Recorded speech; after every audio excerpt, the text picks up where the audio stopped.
Hi everybody, I'm Trez. Welcome to my channel. Today I'm going to be talking about Zero City and the arena.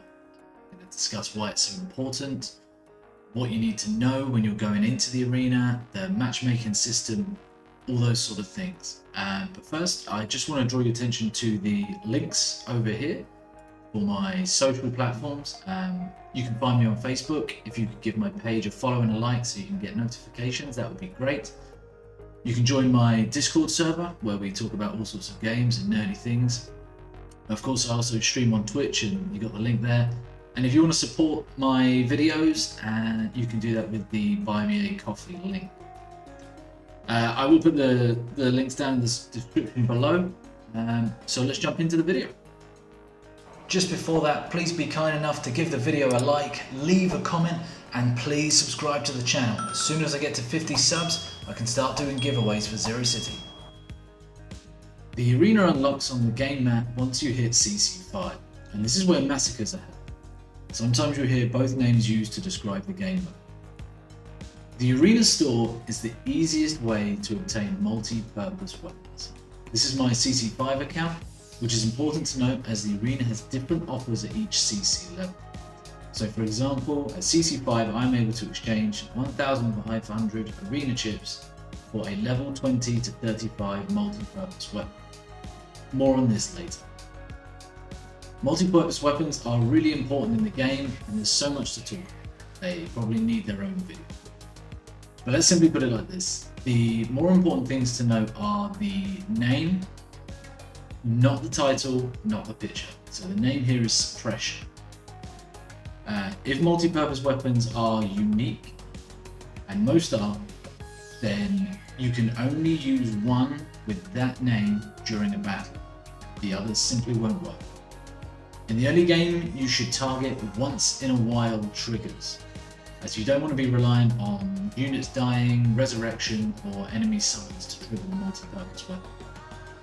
And ideally, you want each active fighter to carry one multi-purpose weapon. The store also offers armor, weapons, electronics, and you can buy crates too. But I wouldn't recommend these as the rare tier is not very good and can be easily acquired in other ways. So save your chips for the multi-purpose weapons. At CC6, the store doesn't change much, but you get the offer of two multi-purpose. One is still at the lower 20 to 35 range, and another one which is 35 to 40. Again, you still have the armor, weapons and bracelets and the crates, but these are also at rare tier. At CC7, this item becomes an epic item, and that rotates with the store. And then once you hit CC8, you have the offer of a legendary multi-purpose weapon, two epics, and one at a lower range, and you can get legendary armor as well. And the crates also contain weapons. So it's really important that you always save your chips. Don't just spend them because you've got them. These last forever. It's not like the tunnels or something like that. You just want to be playing the arena all the time. And on that point, to be able to buy all the things from the store, we need to get chips. And the way to get arena chips is by playing in the arena. The most important thing here is to know that you get a bonus for all battles fought. So even if you're losing, even if you lose 5 out of 5 battles every time, keep playing. You're going to get 60, at CC5 you're going to get 60 arena chips just for playing all 5 battles. You can also watch videos to earn some more chips. I can't remember if it's 3 or 5 videos, but if you just play at least 2 arenas every day for the daily tasks, and watch your videos, you'll be able to get multi-purpose weapons soon enough, and your squad will get better. On top of that, you can get more chips based on where you place, and if you're in the top 3, you get one of these arena crates, which is not to be confused with a dominator crate. Dominator crates are very, very good, but at CC5 and at CC6, the items you will get in them are going to be massively scaled up. Going to be around CC8 and CC7. The next thing to discuss is how massacres come together, how your opponents are chosen. The matchmaking mechanism in Zero City is described as brackets. That's a non-official term. There are a few rules, and some are quite complicated, and some may or may not apply to you. So I'm going to try and keep it simple. This is my CC5 account and my CC6 account. What first I need to show you is the barracks level and the capacity of your barracks. Now, I've written this down because it's a little complicated. So the first rule is the average value of the highest fighter levels for your X fighters in your whole base. X here is the number of fighters your barracks can hold, regardless of how many you put in it. So the game knows all the level of all your fighters in your whole base, whether they're in your barracks or not. And you can't try and cheat by putting less fighters in your barracks. Once you upgrade your barracks, that's the number. So here, this is my CC5 account. I have 4 fighters at level 30. Okay, so the average is level 30. In my CC6 account, I have a level 26, a level 27, a level 30, and a level 40. This is an average of 30.75. Now, they are in the same arena bracket, those two squads. This is really important, and I'll show you why. Even though I've got 2 fighters that are a lower level, my power is significantly higher. Let's say 20%. Let's be nice and say 20%. And that's because once you hit level 40, you can start giving your fighters legendary items. So as we can see here, this guy, he's got a legendary gun, legendary armor, legendary multi-purpose weapon, which you can get. And he's got 2 legendary electronic devices, right? This is why this is so important, and you need to prepare for this, and you need to be aware of things like bracket manipulation.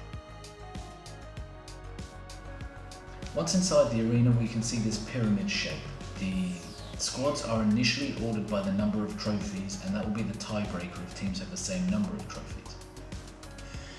Moving up goes from right to left, up a row, then right to left, and so on, as you can see by the green arrows going to the yellow arrows, and the numbers are circled. Arena in action then.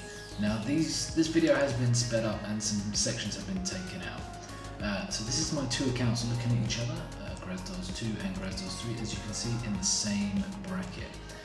The first thing I do is scroll through and see who the weaker opponents are, and generally find the weakest to start with. There are other tactics which I'll discuss in a little while.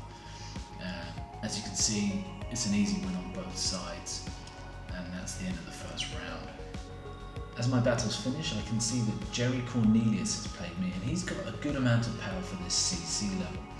This suggests to me that he's using a tactic whereby he plays somebody he expects to lose in the first round, and that means that he can play up in the second round and the third round, and maybe even the fourth round to acquire more of the targets and crosshairs that you see there.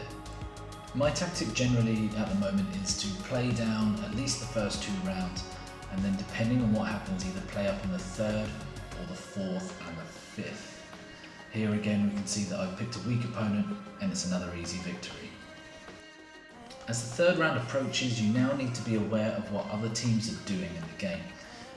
Here, as my stronger team Grasdos 2 is top and Grasdos 3 is in second place, I can only play down. I know Grasdos 2 can't beat Grasdos 3, so I'm playing down 3 times, and then we'll see what happens. At the start of the fourth round, I can see that Purpline has played up and is now above Grasdos 2 and Grasdos 3. This gives me an opportunity to now play up. But don't rush, take your time. Take the time and write down if you need to. See what other teams are going to do first and plan your move ahead. The time is about to expire, so I play Purpline and we get an easy win. Now we need to see what happens to the pyramid after this battle. Into the 5th round, and my 2 guys are first and second. We got the tiebreaker over Jerry Cornelius and Quotium Hades. Jerry Cornelius actually loses another battle, and that is going to guarantee me a top 3 finish with both Grasdos 2 and Grasdos 3. I pick an easy opponent from the bottom row, and it's another easy victory. fifth round, and we get back to the leaderboard, and I can see that the two teams that could have overtaken me both lost in the final round. That secures a 1-2 finish for Grasdor's 2 and Grasdor's 3. A pretty simple massacre there, not too much to have to talk about, and some lovely rewards for my 2 accounts. So that's going to do it for this video. I hope you found the information, hints and tips useful. If you have any questions at all, please leave them in the comments below. Do me a big favour, check out these social links too, subscribe to the channel, hit that like button, and I'll see you all soon. Thanks very much.